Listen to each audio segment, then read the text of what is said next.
En avril, ne te découvre pas d'un fil, ce proverbe arrive pile au bon moment pour notre épisode consacré au développement durable et à l'agroforesterie.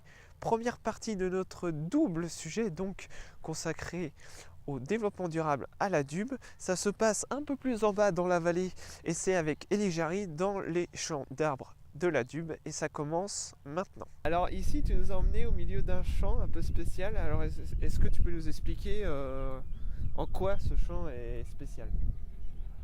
Il est tout à fait spécial, donc un champ qu'on pourrait appeler, quand on regarde comme ça, donc une prairie plutôt. Mais non, c'est quand même des plantes qu'on a cultivées ici, donc, et là plus particulièrement de la luzerne.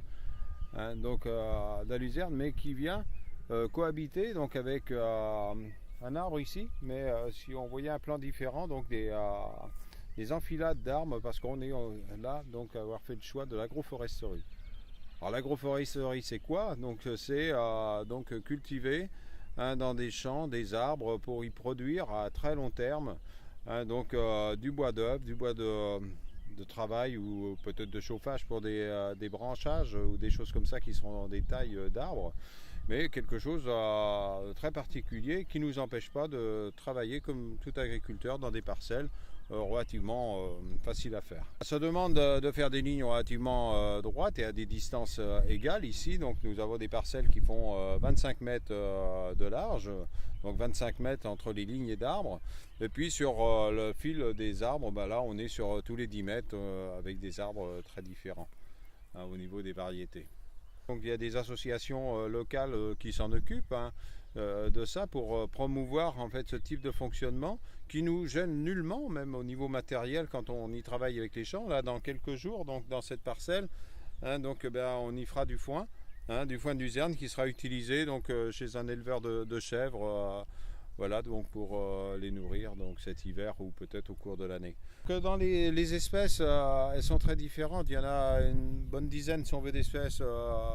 Oui, il peut y avoir du noyer, il peut y avoir de l'alisier, il peut y avoir du poirier comme ici, il peut y avoir peut-être du châtaignier. Donc il y a une dizaine, si on veut, de variétés qui cohabitent et qui s'étaleront dans le temps. Je nommais tout à l'heure l'alisier.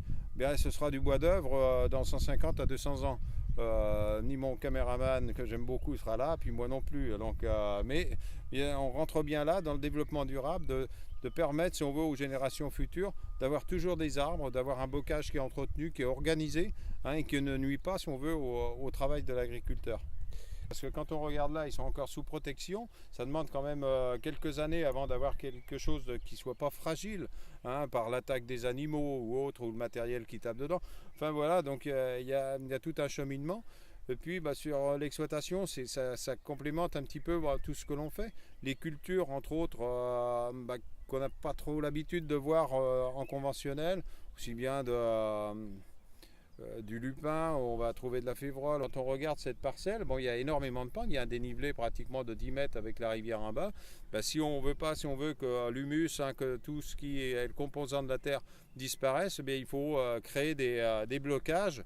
Il faut créer donc aussi un retour en force de l'humus qui a tendance à disparaître, si on veut, dans les parcelles qui ne sont pas protégées et faites pour ça.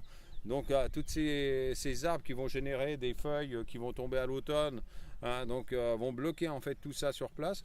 Et c'est au fil du temps, dans 10 ans, 15 ans, 20 ans, donc on verra, commencera à voir un petit peu les effets positifs de tout ça. Et là on pourra dire que là on est en train de sauver un petit peu notre planète, surtout sur des aspects comme ça, que c'est extrêmement important. Aussi que tout ça, ça s'intègre dans une logique de ferme pédagogique où tous ces éléments-là sont regardés de près, expliqués aux enfants pour que ce soit eux aussi demain qui contribuent, si on veut, à cet équilibre qu'on recherche et ce qui permet de protéger l'environnement, de faire attention économiquement dans tout ça. Et que socialement ça puisse être joli, parce que je crois que nos parcelles, quand elles sont vides d'arbres, qu'est-ce qui fait l'intérêt de nos régions? C'est le bocage, on aime le dire, mais quand on regarde un petit peu, il en a disparu quand même pas mal, et il faut reprendre ça. C'est le côté esthétique aussi, et on voit les haies, on peut les faire en sorte que à certaines périodes de l'année, on ait des couleurs, on ait des choses qui font qu'on est bien chez soi, on est bien dans notre nature, parce qu'on trouve ça joli, et en plus c'est efficace pour le développement durable. Et voilà, vous savez tout ce qu'il y a à savoir sur l'agroforesterie. Pour plus d'informations, il y a une adresse et elle s'affiche juste ici, c'est le site de la DUB. Je vous donne rendez-vous donc en mai prochain pour la seconde partie de notre double épisode consacré au développement durable. Il sera ici question d'activités pédagogiques, toujours avec Elie Jarry. Moi, je vous laisse ici devant ce champ. Bye bye.